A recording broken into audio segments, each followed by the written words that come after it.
মাস, অর্থাৎ কয়েকদিন পর, এখন তো 3 দিন পর চাঁদ উঠে যাবে।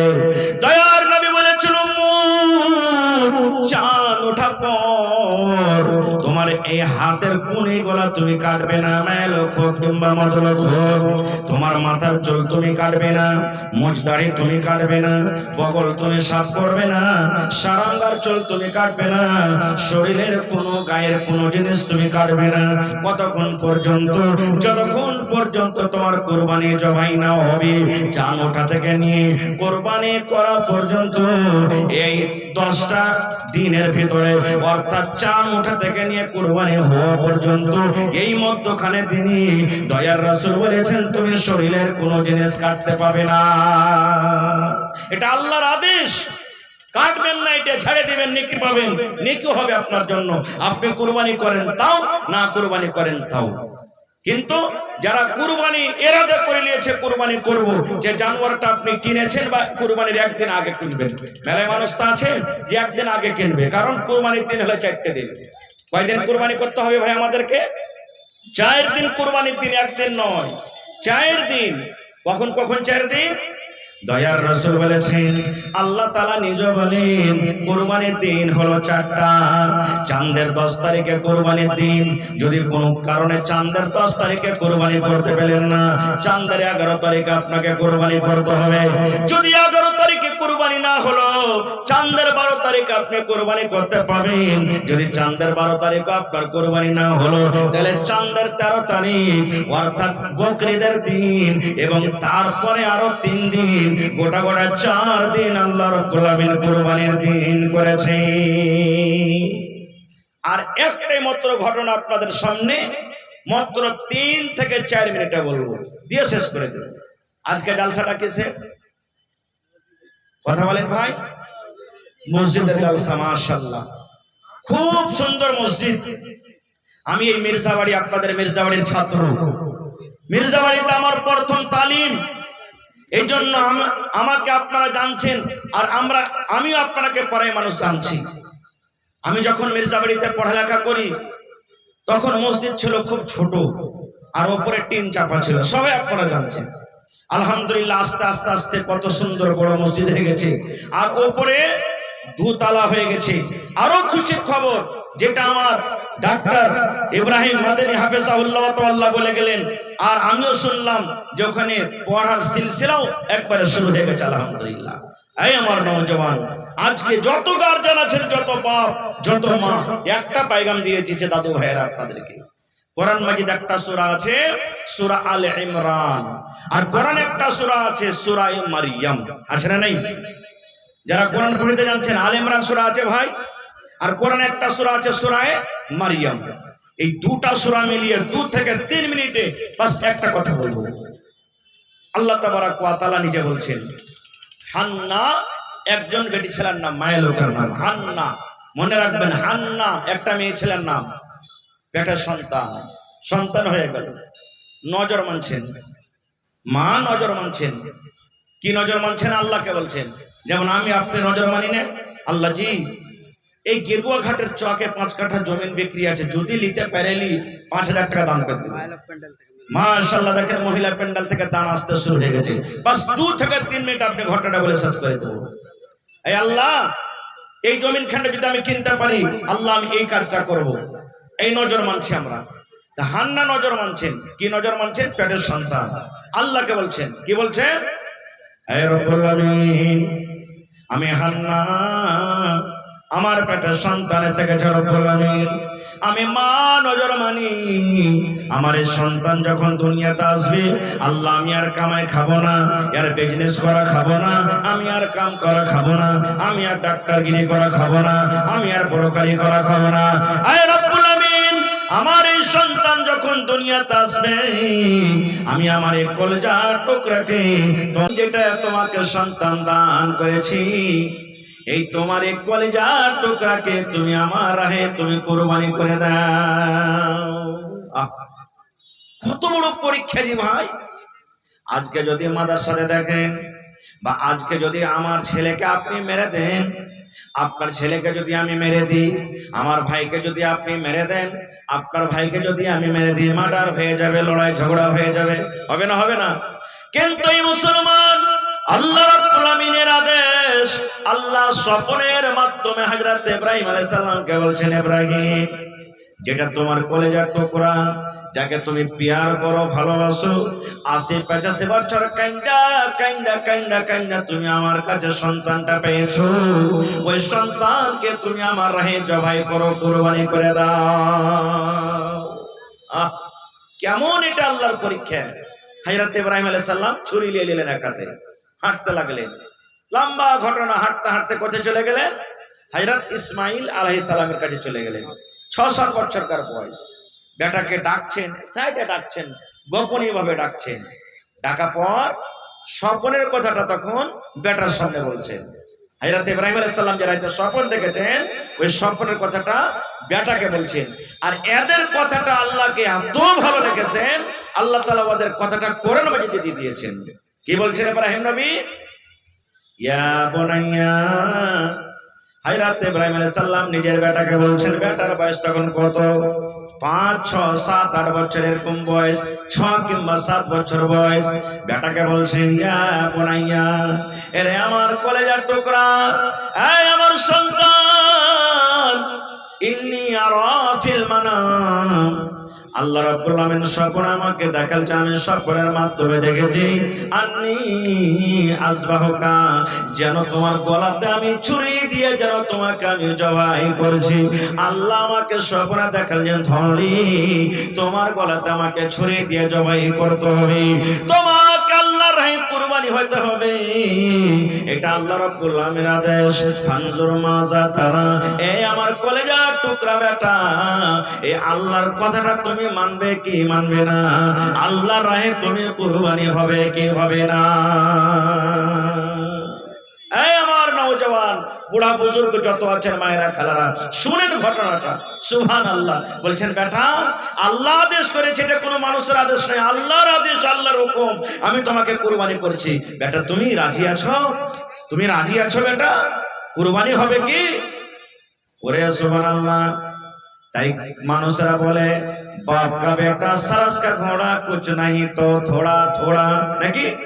ওরে আল্লাহ, যেমনই হযরত ইব্রাহিম আলাইহিস সালাম বেটাকে বললেন, এবার বেটার তরফ থেকে জবাব কি আসছে দেখেন, ইয়া আবাতি ফাআল মা তুমার সাতাজদুনি ইনশাআল্লাহু মিনাস সাবিরিন। হযরত ইসমাঈল আলাইহিস সালাম যখন আব্বার কথাটা শুনলেন, শোনার পরে এবার আব্বাকে বলছেন, ইয়া আবাতি ফাআল মা তুমার, ও আমার আব্বা জান, ও আমার বাবা জান, আল্লাহ রাব্বুল আমিন যা আপনাকে আদেশ করেছে তাই করেন। আল্লাহ যদি আদেশ হয়, আল্লাহ যদি আপনাকে হুকুম করেছেন আমার গলাতে ছুরি দিয়ে জবাই করতে হবে, আব্বা গো, আমি আপনার কলেজার টুকরা, আমি হাজির আছি, আমার গলা হাজির আছে, আমার গারদান হাজির আছে। আপনি আমাকে কোথায় নিয়ে যাবেন আমাকে কুরবানি করার জন্য? আমি তৈয়ার আছি, চলেন চলেন, আপনি আমাকে কুরবানি করেন। এবার কথাটা বলার পর হযরত ইসমাঈল আলাইহিস সালাম কি বলছেন দেখেন, সাতাজাদুনি ইনশাআল্লাহু মিনাস সাবিরিন। এই আমার আব্বা জান, আপনি যখন আমার গলাতে ছুরি দিবেন, আমি আপনার ছুরির তলা থেকে পালিয়ে যাব না, হাত পা আমি মারামারি করব না, ধরফড় করব না, আমি ছটপট করব না। আব্বা গো, আপনি আমার গলাতে ছুরি দিয়ে আপনি আমাকে জবাই করে দেন, ইনশাআল্লাহ তাআলা আপনি আমাকে সবরকারী পাবেন, আপনি আমাকে ধৈর্যশীল পাবেন। নারে তাকবীর। লম্বা ঘটনা। এবারে বাপ বেটা যখন কথাবার্তাতে সব ফাইনাল হয়ে গেল, আল্লাহ তাআলা তারপরে কি বলছেন, ফালাম্মা আসলামা ওয়া তাল্লাহু লিল জাবিন। বাপ বেটা রাজি হয়ে গেল, বাপ কুরবানি করার জন্য রাজি, আর বেটা কুরবানি হওয়ার জন্য রাজি।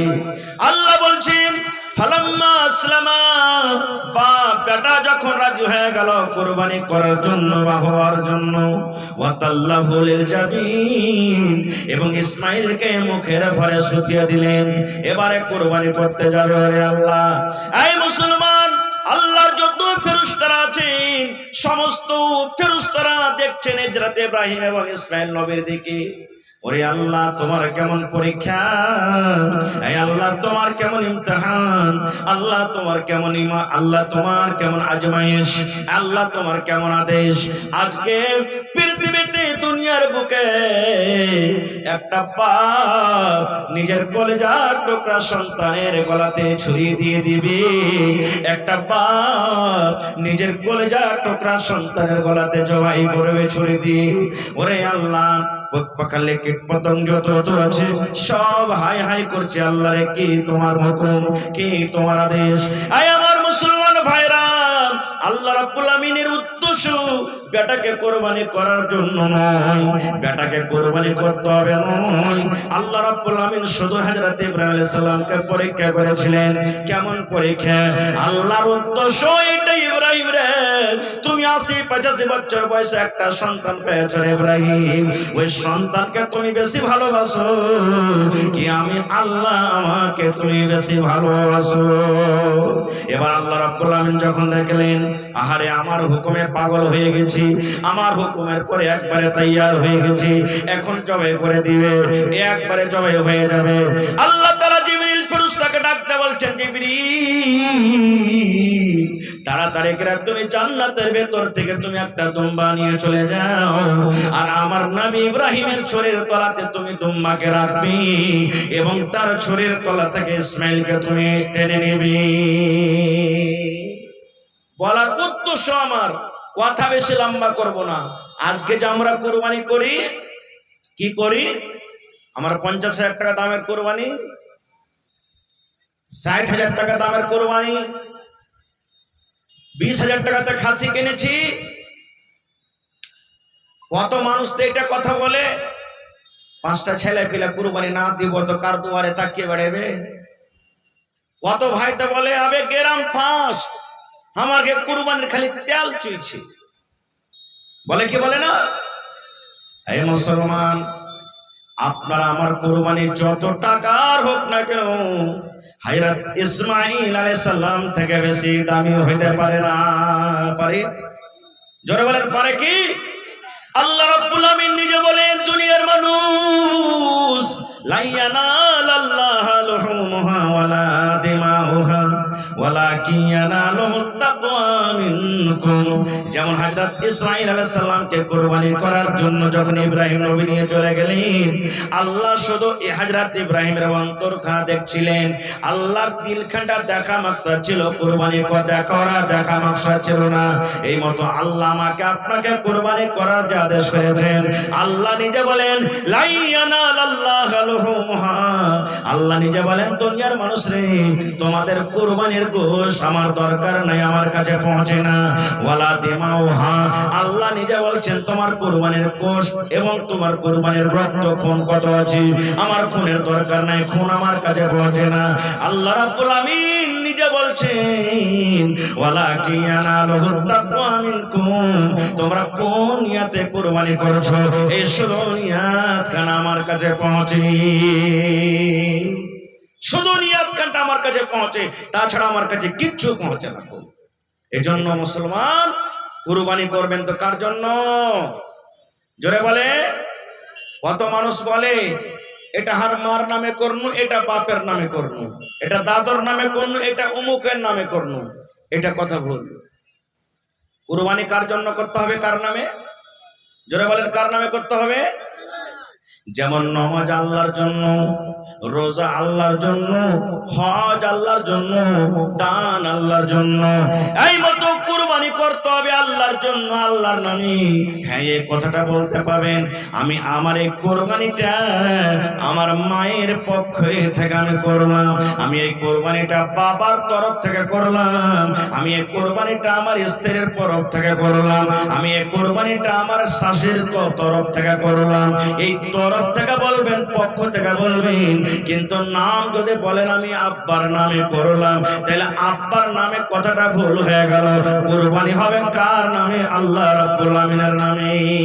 নাকি আল্লাহর নামে কুরবানি হবে। আর একটা কথা বলে দিই, কুরবানির যে সময় চলে আসছে, কিছু কথা আরো আমাকে আপনাকে ধ্যানে রাখতে হবে, মনে রাখতে হবে। কি কথা? দয়ার নবী বলেছেন সাইয়্যিদিস, যেদিন জিলহিজ্জা মাসের চাঁদ আমি আপনি দেখে নিব, চাঁদ যেদিন পশ্চিম দিকে জিলহিজ্জা পর্যন্ত সন্তান হয়নি রব্বুল আমিন। কত ডাক্তার দেখালাম, কত জাগুনি করলাম, আল্লাহ সন্তান এখন পর্যন্ত হলো না।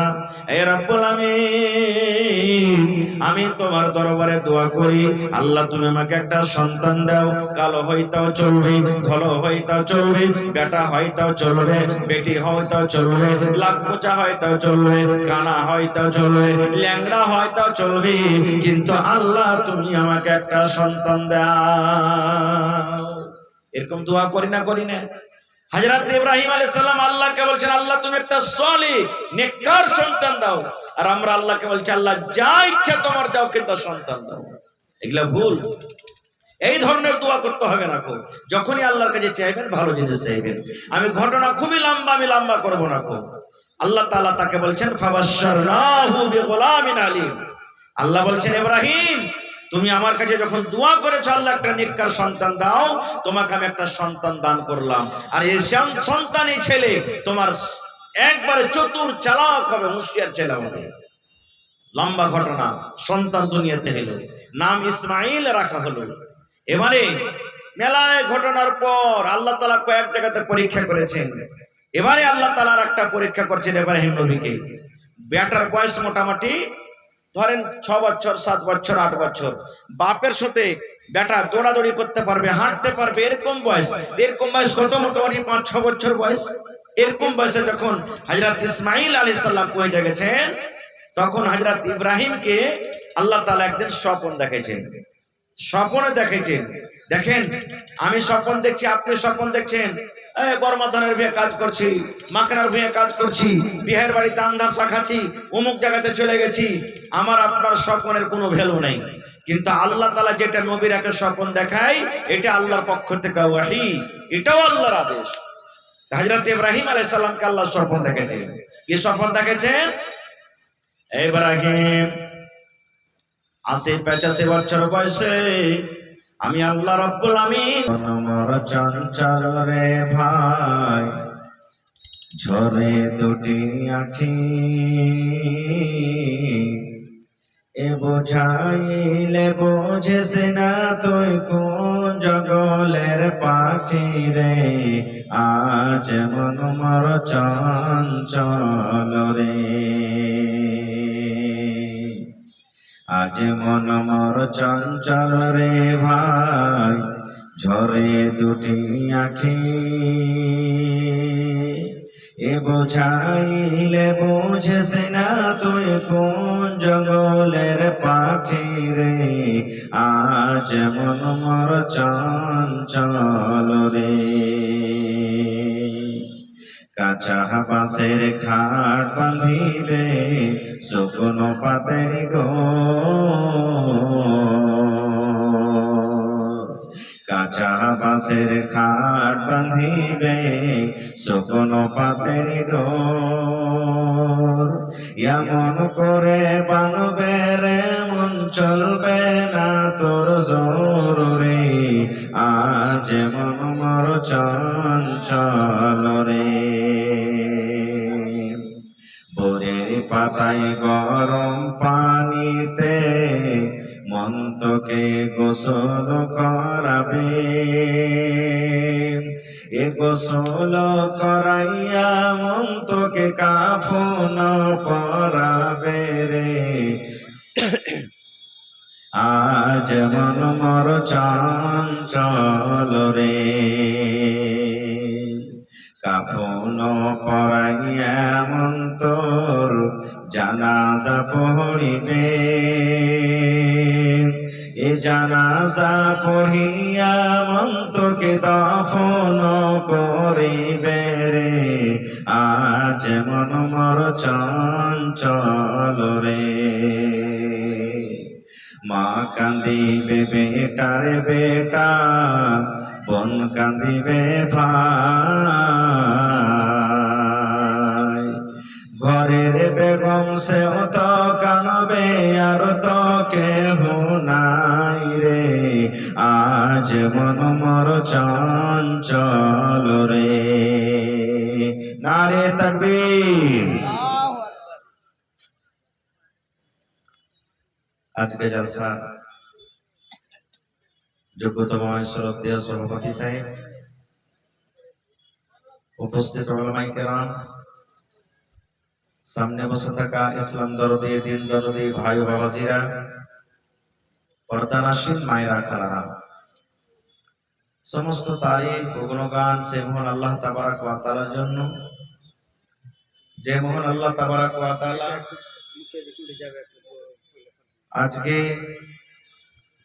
নরম গরম বিছানাকে ত্যাগ করে গেরুয়াঘাট মির্জাবাড়ি জামে মসজিদের উন্নতি কল্পে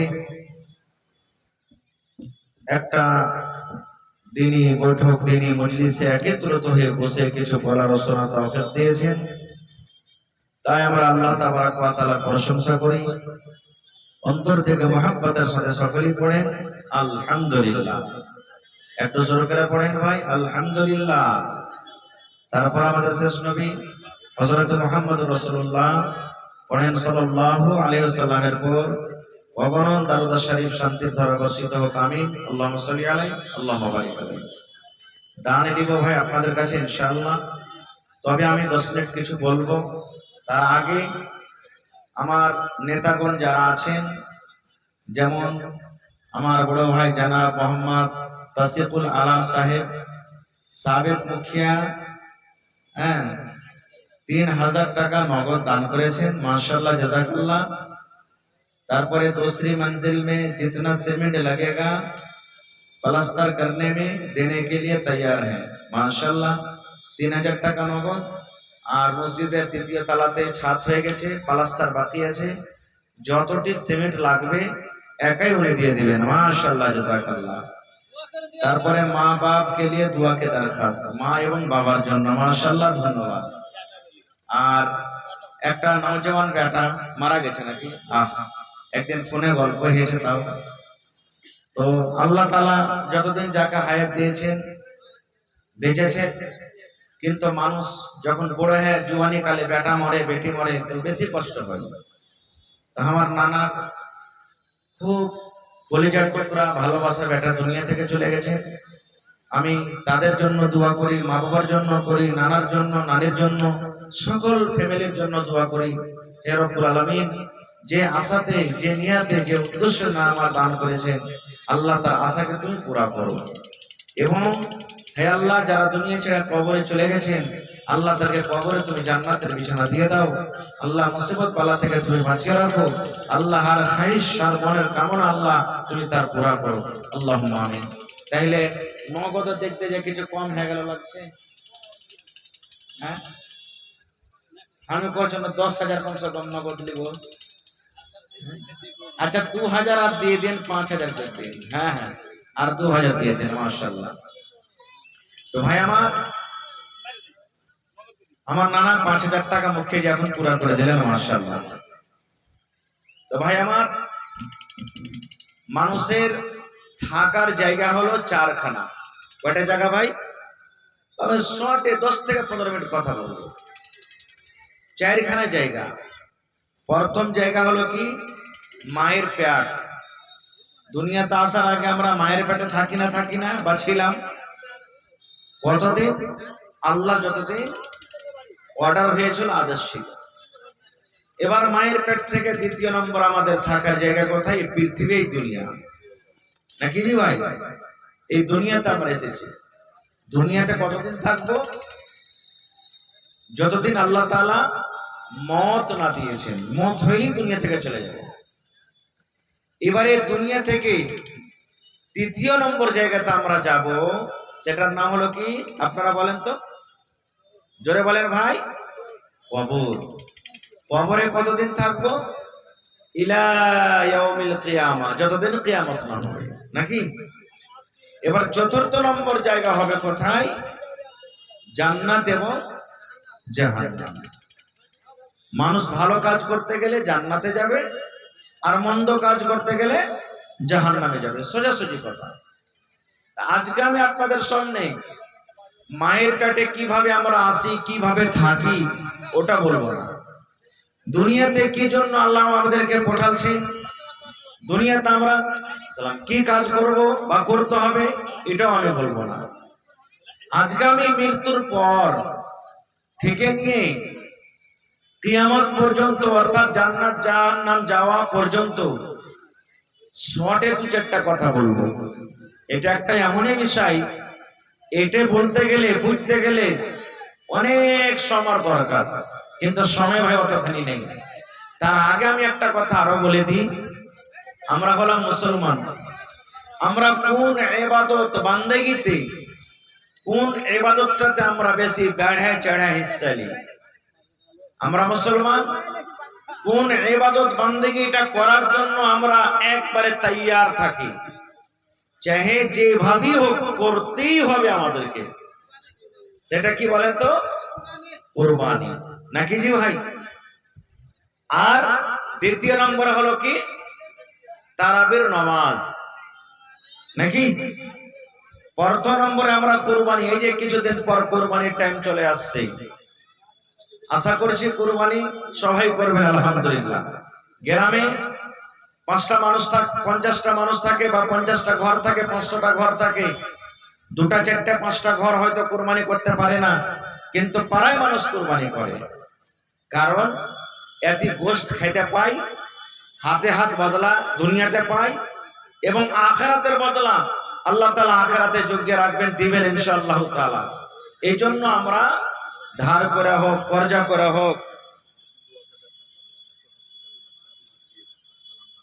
আচ্ছা আচ্ছা ঠিক ইনশাআল্লাহ, যেরকম করে হোক আমরা কুরবানিতে হিস্সা নিয়ে নিই। কিন্তু ভাইরে, একটা কথা আমি আজকে সমস্ত লোকেরাকে বলে যাই, মায়েরা, খালারা, দিদিরা, দাদারাকে বলে যাই, কুরবানির মতলব এটা নয় যে জানোয়ার জবাই করে নিজে খেলাম, খাইয়ে দিলাম, এটাই যথেষ্ট তা নয়। কুরবানি করতে গেলে ওর কিছু নিয়ম আছে, কিছু আল্লাহ তাবারাক ওয়া তাআলা কানুন দিয়েছেন, এবং তাদের থেকে আমাদেরকে কিছু সবক নিতে হবে। এই জন্য আল্লাহ তাআলা কুরবানি দিয়েছেন। বিনা ওয়াজাতে আল্লাহ তাআলা কোন ইবাদত আমাদেরকে দুনিয়াতে দেননি। আপনারা, আমরা জানি, আপনারা জানছেন, পড়েছেন, শুনেছেন, হযরত ইব্রাহিম আলাইহিস সালাম 80-85 বছর বয়স, একটাও সন্তান হয়নি। সন্তান হয়নি। সন্তান দেওয়ার মালিককে বলেন তো আপনারা? জোরে বলেন। আল্লাহর কাছে আছে, মানুষের কাছে আছে কি? কিন্তু আমাদের সমাজের মধ্যে আল্লাহ তাআলা কিছু মানুষকে এমন দিয়েছেন যে যার সন্তান নাই, যার কাছে সন্তান আছে ওরাকে রাগাই। হ্যাঁ, কত রকম করে রাগাই, ই বাঞ্চ, এই সন্তানের মুখ দেখতে পাবে না, এরকম ওরকম, জিনা, এগুলা বলা ঠিক নয়। আল্লাহ নিজে কোরআনে বলছেন, দুনিয়ার মানুষ, আমি আল্লাহ যাকে ইচ্ছা করি বেটা দিই, যাকে ইচ্ছা করি বেটি দিই, যাকে ইচ্ছা করি বেটা বেটি দুটাই দিই, আর আমি আল্লাহ যাকে ইচ্ছা করি বাঞ্চ করে রাখি একটা সন্তান দিনে। যাকে আল্লাহ সন্তান দেয়নি, কার আদেশে হয়নি? আল্লাহর আদেশে হয়নি। হযরত ইব্রাহিম আলাইহিস সালাম 80-85 বছর বয়স, সন্তান হয়নি। নিরাশ কিন্তু হয়ে যায়নি আল্লাহর রহমত থেকে। 80-85 বছর বয়সও আল্লাহর রশি ধরে আছেন, আল্লাহর পরে ভরসা, আল্লাহর পরে তাওয়াক্কুল। এরকম বয়স, মাথার চুল পেকে গেছে, চামড়া ঝড়ো হয়ে গেছে। একদিন আল্লাহ তাআলার কাছে দোয়া করছেন। কি দোয়া করছেন জানেন? সুবহানাল্লাহ, রব্বে হাবলি মিনাস সালিহিন। কত সুন্দর দোয়া। ইব্রাহিম নবী কি বলছেন? হে রব্বুল আলামিন, আমার বয়স 80-85 বছর হয়ে গেল, রব্বুল আলামিন আমার মাথার চুল পেকে গেল, হে রব্বুল আলামিন এখনো তোমার উপরে আমার ভরসা আছে, তাওয়াক্কুল আছে, রব্বুল আলামিন এখনো তোমার দড়ি আমি ছেড়ে দিইনি, তোমার উপরে ভরসা আমি উঠিয়ে নিইনি। তোমার রহমতের পরে আমার দয়া বিশ্বাস আছে রব্বুল আমিন। আমার বয়স যদি ৮০-৮৫ বছর বয়স হয়ে গেছে, আল্লাহ এখন পর্যন্ত আমার একটাও সন্তান হয়নি রব্বুল আমিন। তুমি আমাকে একটা সন্তান দান করো। কেমন সন্তান দান করো? আল্লাহ যেন আমার সন্তানটা নেককার হয়, আমার সন্তান যেন দিনদার হয়, আমার সন্তান যেন আল্লাহওয়ালা হয়। আল্লাহর কাছে দোয়া করছেন, আল্লাহ তুমি এমনই আমাকে সন্তান দাও যেটা নেককার দিনদার হয়। আজকে আমরা দোয়া করব কি 10 বছর 15 বছর হয়ে গেল, কত ওঝা কত গুণী কত কি করি, আর করার পরও তখন আল্লাহর কাছে দোয়া চাই। কত মা খালা কি দোয়া করবেন জানেন? হে রব্বুল আমিন, 15 বছর বিয়ে হয়ে গেল, একটা ومن يضلله فلا هادي له وأشهد أن لا إله إلا الله وحده لا شريك له وأشهد أن محمدا عبده ورسوله أما بعد فإن خير الحديث كتاب الله وخير الهدي هدي محمد صلى الله عليه وسلم وشر الأمور محدثاتها وكل محدثة بدعة وكل بدعة ضلالة وكل ضلالة في النار. أعوذ بالله من الشيطان الرجيم. بسم الله الرحمن الرحيم. الحمد لله رب العالمين الرحمن الرحيم مالك يوم الدين. وقال الله تبارك وتعالى في موضع آخر: بسم الله الرحمن الرحيم. يوم يفر المرء من أخيه وأمه وأبيه وصاحبته وبنيه. وقال النبي صلى الله عليه وسلم: من بنى لله مسجدا بنى الله له بيتا في الجنة.